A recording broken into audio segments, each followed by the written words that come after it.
જય શ્રી કૃષ્ણ. નમસ્કાર. હર હર મહાદેવ. મિત્રો, ફરીથી સ્વાગત છે તમારું એક નવા વિડીયોમાં. મિત્રો, આજે દરેક માણસ પૈસા કમાવવા સવારથી લઈને સાંજ સુધી ખૂબ જ મહેનત કરે છે, પરંતુ બધાના નસીબમાં ધનનો યોગ નથી હોતો. ઘણા લોકો ખૂબ મહેનત કરે છે, છતાં તેની પાસે પૈસા ભેગા થતા નથી. પૈસો આજના જમાનાની જરૂરિયાત છે. મિત્રો, જ્યારે માણસ પાસે ધન આવવાનું હોય, એટલે કે તે ધનવાન બનવાનો હોય, તે પહેલાં તેને દેખાય છે આ 21 લક્ષણો. વાસ્તુશાસ્ત્ર અનુસાર એવું કહેવાય છે કે જ્યારે કોઈ વ્યક્તિ પર ધનનો વરસાદ થવાનો હોય છે, એટલે કે તે ધનવાન બનવાનો હોય છે, ત્યારે પ્રકૃતિ કેટલાક ખાસ સંકેતો આપે છે. ધનવાન બનતા પહેલા જ આ 21 શુભ સંકેતો દેખાવા લાગે છે. આ શુભ સંકેતોને ક્યારેય અવગણશો નહીં. આ શુભ સંકેતો સૂચવે છે કે તમારા જીવનમાં કોઈ મોટું અને સુખદ પરિવર્તન આવવાનું છે, અને દેવી લક્ષ્મી જલ્દી જ તમારા ઘરે આવવાની છે. હિન્દુ ધર્મમાં માતા લક્ષ્મીને ધનની દેવી કહેવામાં આવે છે. જે વ્યક્તિ પર દેવી લક્ષ્મી કૃપા કરે છે તેને ક્યારેય પૈસાની કમી નથી હોતી. એવી માન્યતાઓ છે કે જે ઘરમાં દેવી લક્ષ્મીની કૃપા હોય છે, ત્યાં કેટલાક શુભ સંકેતો જોવા મળે છે. તો ચાલો જાણીએ કે કયા છે તે શુભ સંકેતો. પરંતુ તે પહેલાં તમને બધાને વિનંતી છે કે વિડીયોને અંત સુધી જરૂર જોજો, તથા લાઈક કરી શેર કરી દેજો. અને અમારી ચેનલને જો હજુ સુધી સબસ્ક્રાઈબ ન કરી હોય તો સબસ્ક્રાઈબ જરૂરથી કરી દેજો, અને કમેન્ટ બોક્સમાં જય શ્રી કૃષ્ણ, જય માં લક્ષ્મી અને હર હર મહાદેવ જરૂરથી લખી દેજો, જેથી ભગવાન ભોલેનાથ અને ભગવાન શ્રી કૃષ્ણ અને માતા લક્ષ્મીની કૃપા આપણે સૌ પણ નિરંતર બની રહે. નંબર 1, હાથમાં ખંજવાળ આવવી. જ્યોતિષ શાસ્ત્ર અનુસાર જો કોઈ પુરુષના જમણા હાથ અને સ્ત્રીના ડાબા હાથે ખંજવાળ આવે તો તેને શુભ સંકેત માનવામાં આવે છે. આનો અર્થ એ છે કે પૈસા સંબંધિત સમસ્યાઓ જીવનમાંથી દૂર થવા જઈ રહી છે અને આર્થિક સ્થિતિ મજબૂત બનવા જઈ રહી છે. નંબર 2, શંખનો અવાજ સંભળાય. જો સવારે ઉઠતાની સાથે જ શંખનો અવાજ સંભળાય છે તો તે જીવનમાં સારા પરિવર્તનનો સંકેત માનવામાં આવે છે. આ સંકેતો સૂચવે છે કે તમારો ખરાબ સમય સારા સમયમાં બદલવાનો છે. ઉપરાંત તમે જીવનમાં કોઈ મોટી સિદ્ધિ પ્રાપ્ત કરી શકો છો.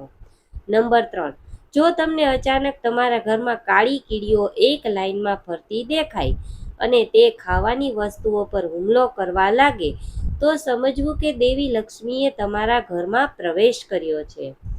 આ ઘરમાં પૈસા આવવાનો સંકેત પણ હોઈ શકે છે.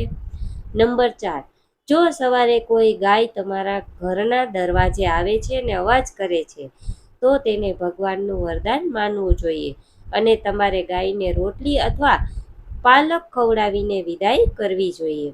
તેનો અર્થ એ છે કે દેવી લક્ષ્મીએ પોતે આવીને તમારા દરવાજે દસ્તક આપી છે.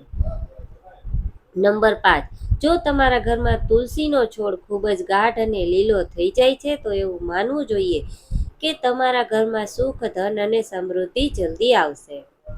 નંબર 6, નિષ્ણાંતોના મતે સાવરણી અને દેવી લક્ષ્મી વચ્ચે ગાઢ સંબંધ છે.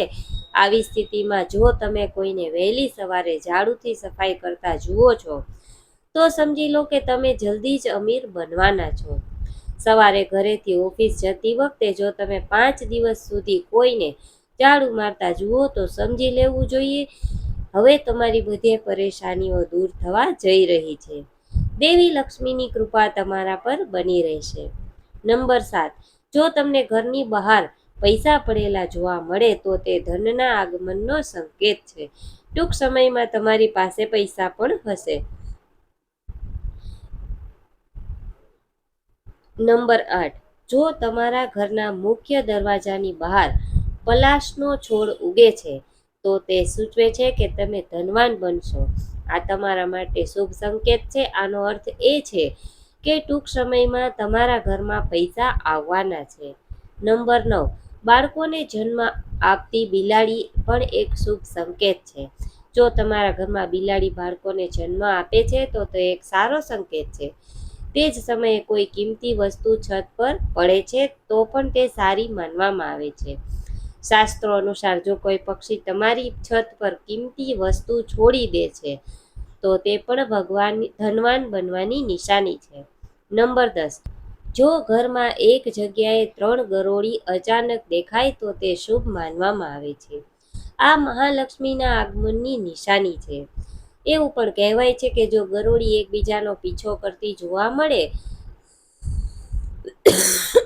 તો તે ઘરની પ્રગતિનો સંકેત છે.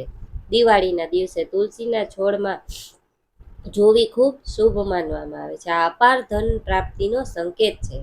નંબર 11, સવારે વહેલા શેરડી જોવા મળે તો ખૂબ શુભ માનવામાં આવે છે. જો તમને સવારે અચાનક તમારી આસપાસ શેરડી દેખાય તો એ સ્પષ્ટ સંકેત છે કે તમારા દિવસો બદલવાના છે.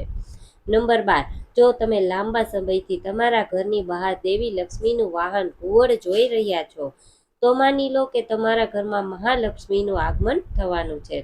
લક્ષ્મી ચોક્કસપણે ત્યાં જશે અને તમને જલ્દી જ અપાર સંપત્તિ મળશે. નંબર 13, સપનામાં પીળા કે લાલ રંગના ફૂલ જોવા એ ધનની પ્રાપ્તિની નિશાની માનવામાં આવે છે. સપનામાં મંદિર જોવું પણ શુભ માનવામાં આવે છે. તે ધનની પ્રાપ્તિ અને આધ્યાત્મિક પ્રગતિની નિશાની છે. સપનામાં સ્ત્રીને લાલ સાડીમાં જોવી એ દેવી લક્ષ્મીની નિશાની માનવામાં આવે છે. સ્વપ્નમાં ઊંચાઈ પર ચડવું એ પ્રગતિની અને સફળતાની નિશાની માનવામાં આવે છે.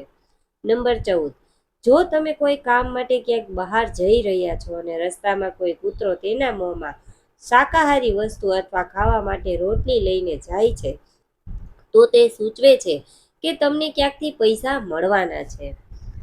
નંબર 15, જ્યારે તમને દેવી લક્ષ્મીના આશીર્વાદ મળે છે ત્યારે તમે બ્રહ્મ મુહૂર્ત દરમિયાન જાગવાનું શરૂ કરો છો.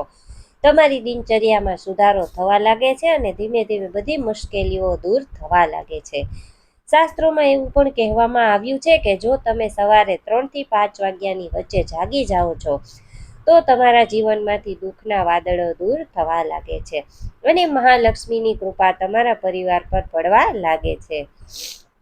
નંબર 16, જો તમે તમારા સ્વપ્નમાં પોપટ જુઓ છો તો તમારે તેને એક સારો સંકેત માનવો જોઈએ.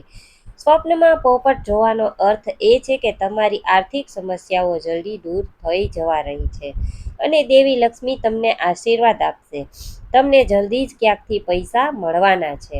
નંબર 17, જો કોઈ દિવસ તમને સપનામાં ઝાડ, ઘુવડ, હાથી, મોર, શંખ, કેળા કે ગરોળી દેખાય તો માની લો કે તમારું ધનવાન બનવાનું સપનું જલ્દી પૂરું થવાનું છે. નંબર 18, સવારે ઉઠતાની સાથે જ શંખનો અવાજ સાંભળવો એ પણ શુભ સંકેત માનવામાં આવે છે. જો તમે સવારે ઉઠ્યા પછી શંખનો અવાજ સાંભળો છો તો સમજી લેવું કે તમારો શુભ સમય આવવાનો છે. જો તમે ઘરની બહાર નીકળતી વખતે કોઈ કૂતરાને મોંમાં રોટલી અથવા કોઈ શાકાહારી વસ્તુ લઈને જતા જોશો તો તે આર્થિક લાભનો સંકેત હોય છે. નંબર 19, કોઈ શુભ કાર્ય માટે જતી વખતે કિન્નરને જોવું એ પણ શુભ માનવામાં આવે છે. આવી સ્થિતિમાં જો તમે કોઈ કિન્નરને જુઓ અને તેને થોડા પૈસા આપો તો જો કિન્નર તમને કેટલાક પૈસા પરત કરે તો તેને સાચવીને રાખો, તેનાથી ધનમાં વધારો થાય છે. નંબર 20, ઘરની છત પર બેસીને કોયલ અવાજ કરે તો એ પણ એક શુભ સંકેત છે. જો આવું થાય તો તમારી સંપત્તિમાં વધારો થઈ શકે છે. નંબર 21, જો તમે સવારે ઉઠતાની સાથે જ પૂજાનું નાળિયેર જુઓ છો તો તેનો અર્થ એ છે કે તમારા પર દેવી લક્ષ્મીની કૃપા થઈ જઈ રહી છે.